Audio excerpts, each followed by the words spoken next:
And from the comment, I'm sorry, I don't have it in front of me. I don't know who made the comment, but you know who you are. Somebody commented that the transformer is at risk of burning up due to the bridge shorting rather than opening, which is absolutely true. And the schematic said to fuse this at 5 amps after the power supply. Well, we're going to fuse it before the power supply board. So I put in a fuse, and this breaks the AC line going to that 711A double rectifier thing. Yeah, so it's breaking the fuse right there. So if that bridge ever shorted, it would blow the fuse.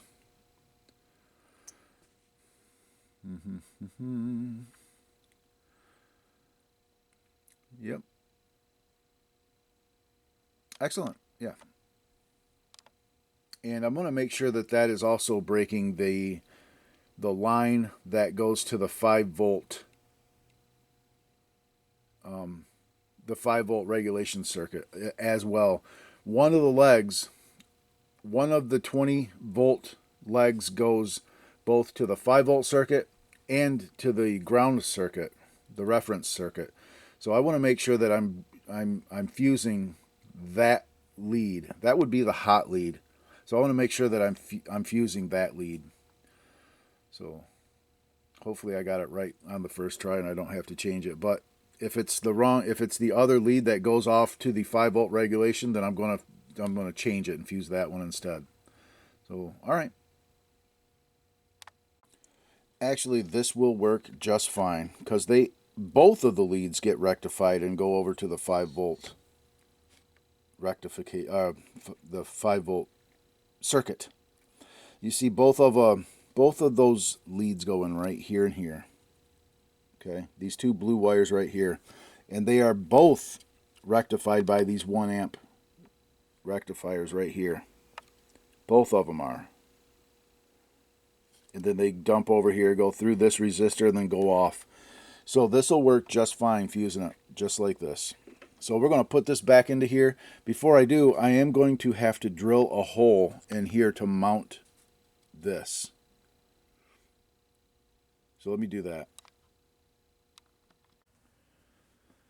All right, and you guys get to see the inaugural use of my new drill press that I just bought. I have a hole marked right here for where I'm putting the fuse. Let's turn our light on.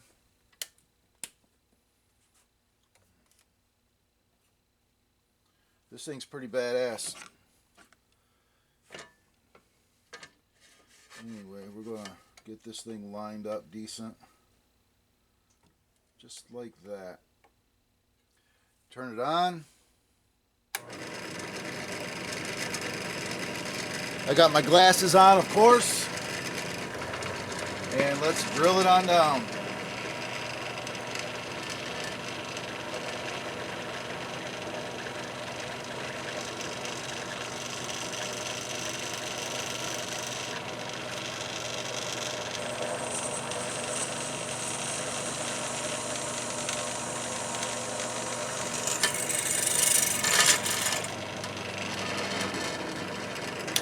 How awesome is that?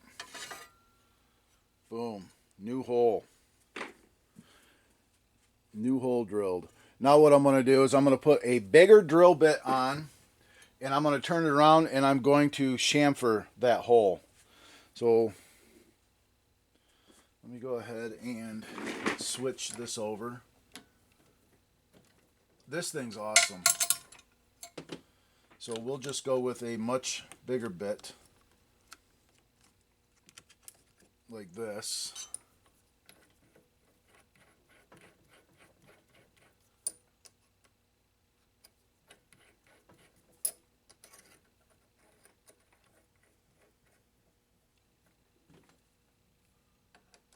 Okay. And I specifically got this thing for this.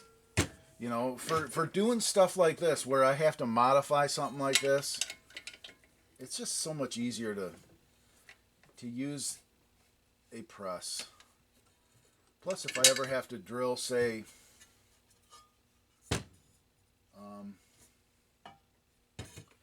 circuit boards, you know, that kind of thing. Let's try this all the way down, see if this will go. Yeah, see, this is tad bit awkward.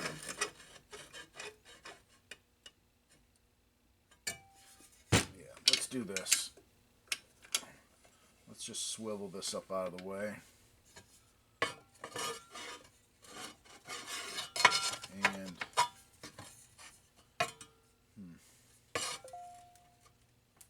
I really need to sit something. And let me, I'm going to get like a piece of wood or something to sit this on so that it'll sit without wobbling. I'll be right back. Okay, I got a big block of wood here. And it's a little wobbly. It's not ideal, but it'll work for what we're trying to do. I just want to put a chamfer on this. That is all. Like so. So, switch it on. Come down.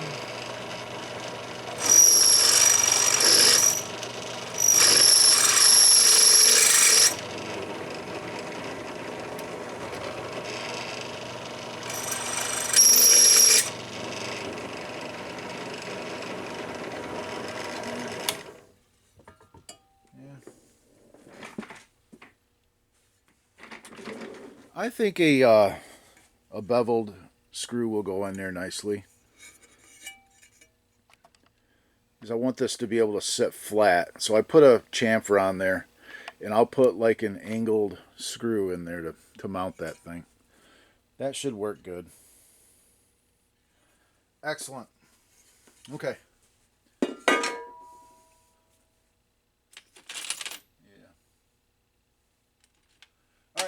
I'll be back. Voila, that thing is awesome. All right. Okay. I have it in here. Unfortunately, I am going to have to get a bigger drill bit so that I can do that. The same thing that's done on there,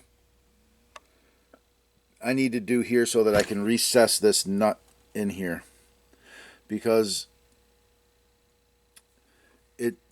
I have to have it this way instead of the screw head being down here, because the fuse just doesn't have clearance to sit in here.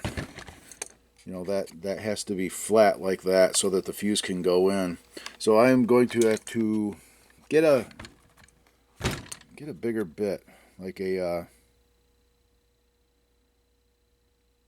kind of one of them flathead bits, to do this kind of work. I don't have anything like that. So for now, this is just going to have to do. But still, it's better than not having a fuse. And it's in there. And yeah, so in how this board was pulling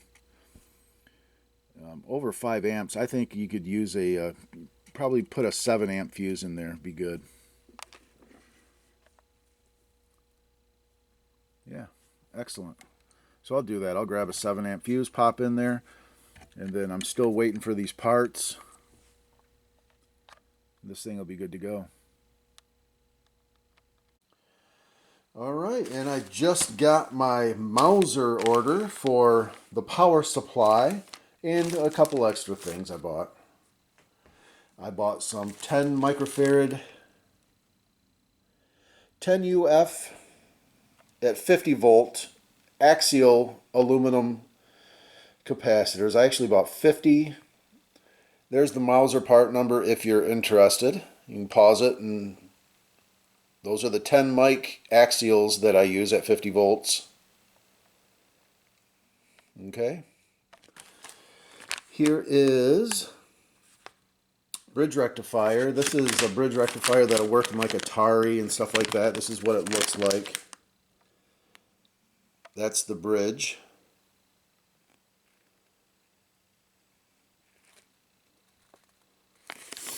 And that Mauser part number, if you're interested, is right here. You can pause it and jot that down. Okay. And these are those Darlington amps, the TO247 package. Those are a good replacement, modern replacement for like the 6059, 2N6059 that's used in quite a few power supplies. There's the Mauser part number on that if you're interested. Okay. And I bought a bunch more of the 0.1 microfarad, or if you would like, they're 100 nanofarads, same thing. Plus or minus 10%, 50 volt, multi-layer ceramic capacitors. They're just little guys, little radio caps, and here's the part number for that if you're interested. You can pause it and jot that down. Okay, that's it. So I'm going to go finish this power supply up with those parts that I bought, and we'll check it out. What? What is it? Boo-boo? Hi, Boo-boo. She's like, give me a treat.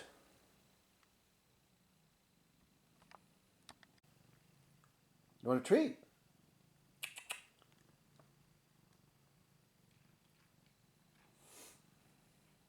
Here we go.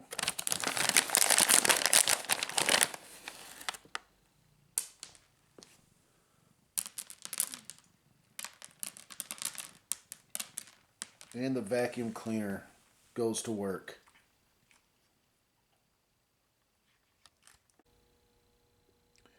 And this is the mod that you have to do with these transistors, is you have to solder on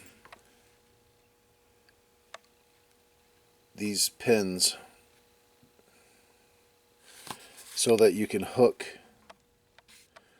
the 156 connector into it. Make it an easy, quick disconnect.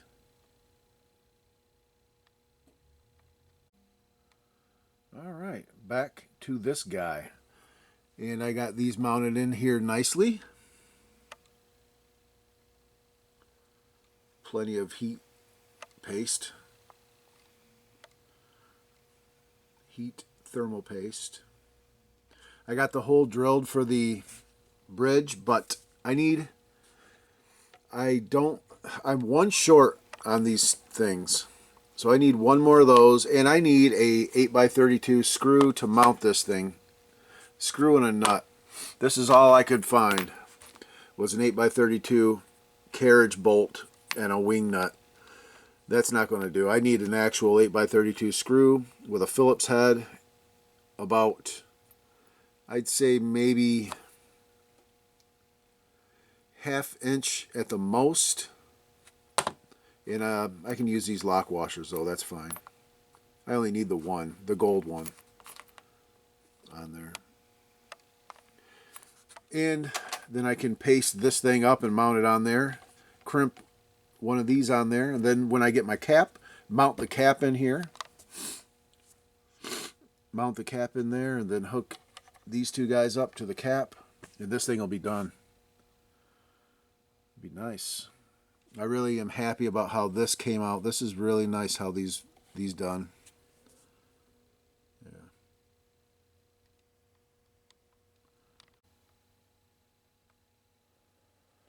All right.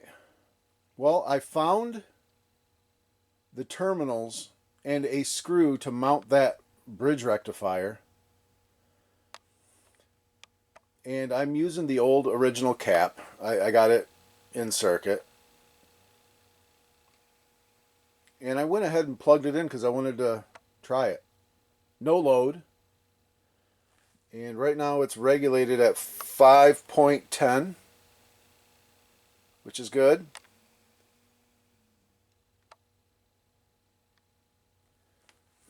Yeah. It's working. It's working with no load.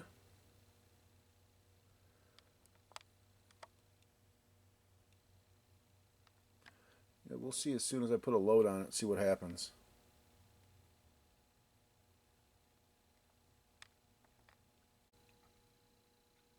Okay, I made another change because I did not like how this case was basically hot. I put nylon screws in here because it had metal screws going in here connected to the collectors of these transistors. So it was making this whole case hot. And I didn't like that. Now the collectors are not tied to the case. Yeah, because when I had this thing on before, I actually put my meter right here and it read 13.5 volts. The collector voltage was on this case. So I'll hook it back up, turn it on, and retest that, and hopefully there's no voltage on this thing anymore.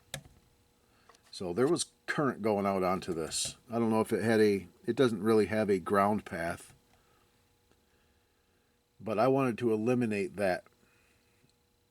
You know, we don't need current coming out onto this. Without a ground path though, there's no current going to flow, but there was voltage on this thing. So yeah, I don't know. I just didn't like that. So, well, I'm going to hook it back up and test the voltage right here again on this and make sure there's no voltage on this thing. Okay, I just switched it back on after hooking this cap back up. So I'm going to go ahead and kind of put the ground lead in here like so. And first off, let's just do this. Put it on voltage. And add our cap. It's 13.46. That's what I was seeing on the case. And let's check it out. And now we have no voltage on the case now. That's what I want to see, because I don't want to be touching this thing and messing around with it when it's, there's a possibility of a current path there. Freaking stupid design this was. This was an idiotic design. Soldering or having screws go through the collector path attaching to the case. It was absolutely dumb. So all I'm waiting for now is the replacement capacitor. This capacitor is probably good, to be honest with you. But at our regulated voltage, what do we got? It's 5.10, right?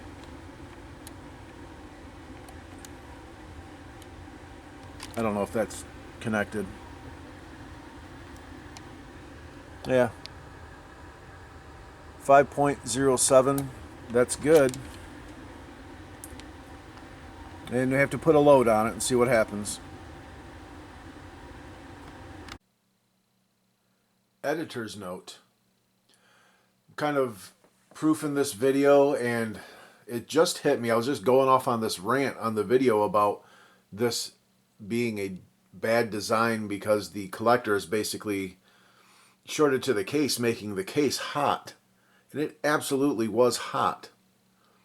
Well, that's because it wasn't hot to the way that it was designed, because those TO3 packages were insulated from the case, remember. And it just hit me, I just thought about it. It wasn't designed with the hot case.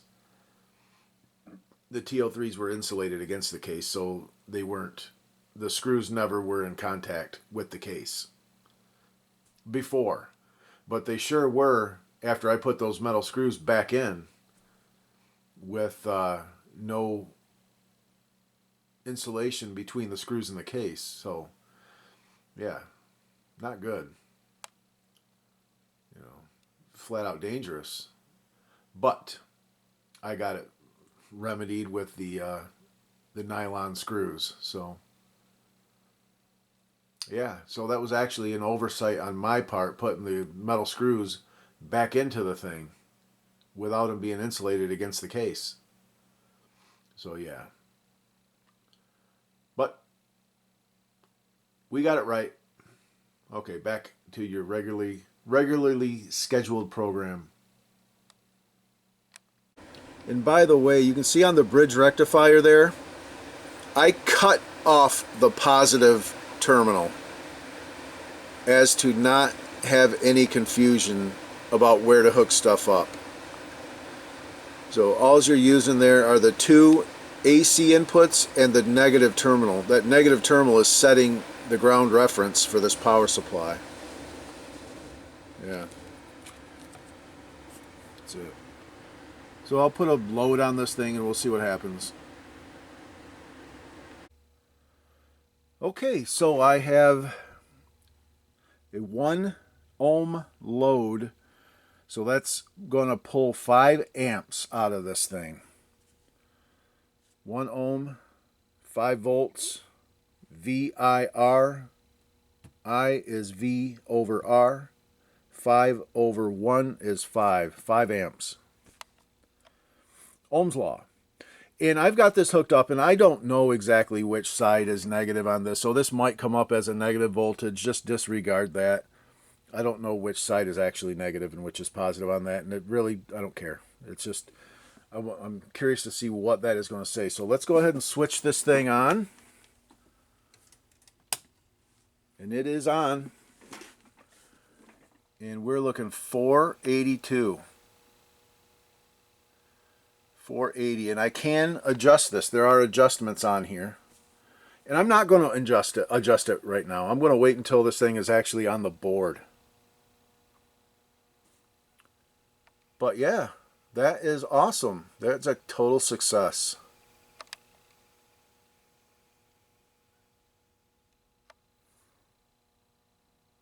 Yeah.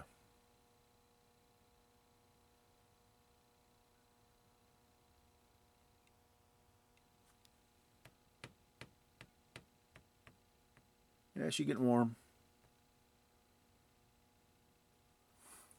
Yeah, this is a success though. This is great.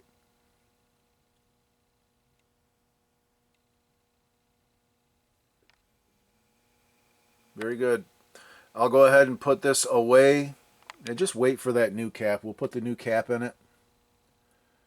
And then this power supply will be good to go.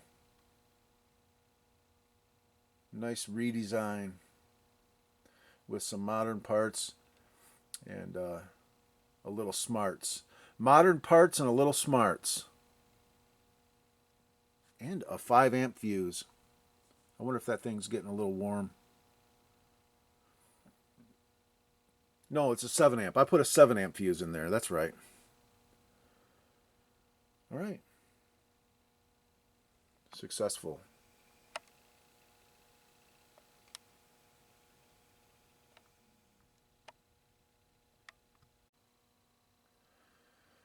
All right, and the big cap came today, and it's a lot bigger than the original. Fatter. Not as tall, but it's a lot fatter. So, unfortunately, this thing, there's just no mounting in that in there. So I just kind of have it cable stripped in. It is what it is. It'll work. But I have it on right now with that 5 amp load. And we're at 4.99. This is the voltage adjustment pot right there. Your 5 volt adjust. And I actually have had this on for about a half hour. It's kind of a little test. I set it to 5 volts. But yeah, so we have a good power supply.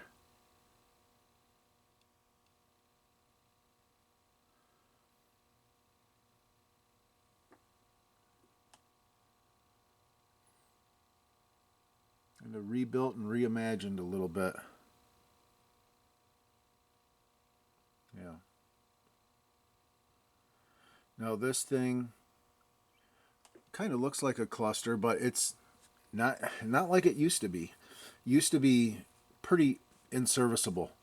Unless you have a shop like I have here where you have the proper tools to do all of this and stuff. Otherwise, this would have been a total pain. Now, though, this thing will come apart easy. And it's fused. You got a 7 amp fuse there. Yeah. And we switched out the LM723 can package for the modern and still produced 14-pin dip package. I just kind of had to run that over, run all of the lines. Relocated the Darlington transistors. Man, sorry, my throat is so dry right now. And used half of a bridge rectifier. All right, that's going to do it. I'm going to get out of here because I got to get something to drink. That's it for the power supply, guys. On to the board.